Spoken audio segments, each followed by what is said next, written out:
जय श्री कृष्ण। नमस्कार दोस्तों, स्वागत है आप सभी का मेरे YouTube चैनल पर। दोस्तों, आज मैं आपको बृहस्पतिवार की दूसरी कथा सुनाने जा रही हूँ। वीडियो को लाइक करें, शेयर करें और हमारे चैनल को सब्सक्राइब जरूर करें। एक दिन इंद्र बड़े अहंकार में अपने सिंहासन पर बैठे थे और बहुत से देवता, ऋषि, गंधर्व, किन्नर आदि सभा में उपस्थित थे। जिस समय बृहस्पति जी वहां पर आए तो सबके सब उनके सम्मान के लिए खड़े हो गए, परंतु इंद्र गर्व के मारे खड़ा न हुआ। यद्यपि वह सदैव उसका आदर किया करता था। बृहस्पति जी अपना अनादर समझते हुए वहां से उठकर चले गए। तब इंद्र को बड़ा शोक हुआ कि देखो, मैंने गुरुजी का अनादर कर दिया। मुझसे बड़ी भारी भूल हो गई। गुरुजी के आशीर्वाद से ही मुझको यह वैभव मिला। उनके क्रोध से यह सब नष्ट हो जाएगा, इसलिए उनके पास जाकर उनसे क्षमा मांगनी चाहिए, जिससे उनका क्रोध शांत हो जाए और मेरा कल्याण हो।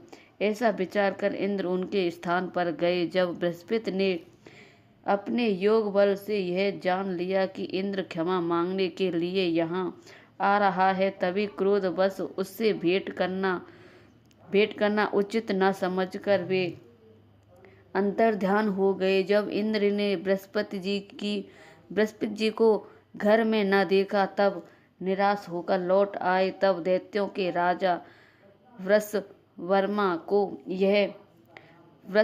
को यह समाचार विदित हुआ तो उसने अपने गुरु शुक्राचार्य जी को आज्ञा दी। इंद्रपुरी के चारों तरफ से घेर लिया। गुरु की कृपा न होने के कारण देवता हारने व मार खाने लगे। तब उन्होंने ब्रह्मा जी को विनयपूर्वक सब वृतांत सुनाया और कहा कि महाराज, दैत्यों की किसी प्रकार बचाइए। तब ब्रह्मा जी कहने लगी कि तुमने बड़ा अपराध किया है, जो गुरुदेव को क्रोधित कर दिया। अब तुम्हारा कल्याण उसी में है।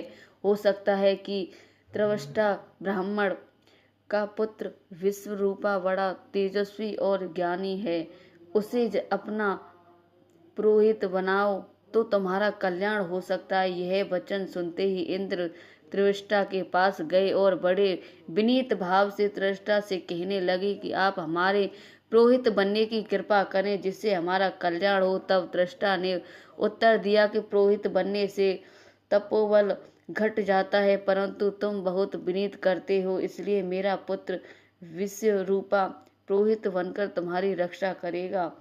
विश्वरूपा ने पिता की आज्ञा से पुरोहित बनकर ऐसा यत्न किया कि हरि इच्छा से इंद्र वृषवर्मा को युद्ध में जीतकर अपने इंद्र शासन पर स्थित हुए। विश्वरूपा की 3 मुख थे। एक मुख से वह सोमपल्ली लता का रस निकलकर पीते थे, दूसरे मुख से वह मंदरा पीते थे, तीसरे मुख से अनादित भोजन करते थे। इंद्र ने कुछ दिनों उपरांत कहा कि मैं आपकी कृपा से यज्ञ करना चाहता हूँ। जब विश्वरूपा की आज्ञा अनुसार यज्ञ प्रारंभ हो गया, तब एक दैत्य ने विश्वरूपा से कहा, तुम्हारी माता दैत्य की कन्या है, इस कारण हमारे कल्याण के निमित्त एक साहुति दैत्यों के नाम पर भी दे दिया करो तो अति उत्तम बात है। विश्वरूपा उस दैत्य का कहा मानकर आहुति देते समय दैत्य का नाम भी धीरे से लेने लगा। इसी कारण यज्ञ करने से देवताओं का तेज नहीं बढ़ा। इंद्र ने यह वृत्तांत जानते ही क्रोधित होकर विश्वरूपा के 3 सर काट डाले। वह मद्यपान करने से भमरा, सोमपल्ली पीने से कबूतर और अन्न खाने वाले मुख से तीतर बन गया। विश्वरूपा के मरते ही इंद्र का स्वरूप ब्रह्म हत्या के प्रभाव से बदल गया। देवताओं के 1 वर्ष तक पश्चात करने पर भी ब्रह्म हत्या का पाप न छूटा, तो सब देवताओं की प्रार्थना करने पर ब्रह्मा जी बृहस्पति जी के सहित वहां आए। उस ब्रह्म हत्या के 4 भाग किए।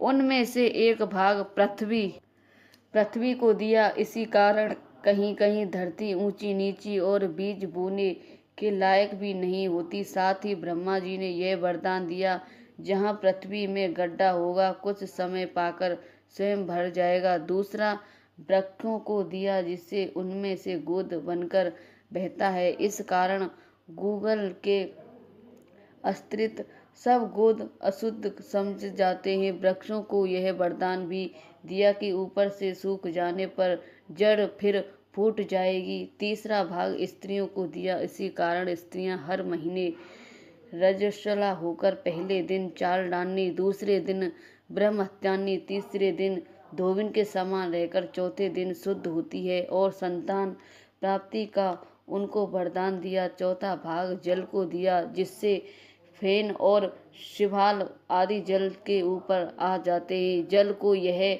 वरदान मिला कि जिस चीज में डाला जाएगा वह बोझ में बढ़ जाएगी। इस प्रकार इंद्र को ब्रह्म हत्या के पाप से मुक्त किया। जो मनुष्य इस कथा को पढ़ता या सुनता है उसके सब पाप बृहस्पति जी महाराज की कृपा से नष्ट हो जाते हैं। बोलो बृहस्पति भगवान की जय, बोलो विष्णु भगवान की जय।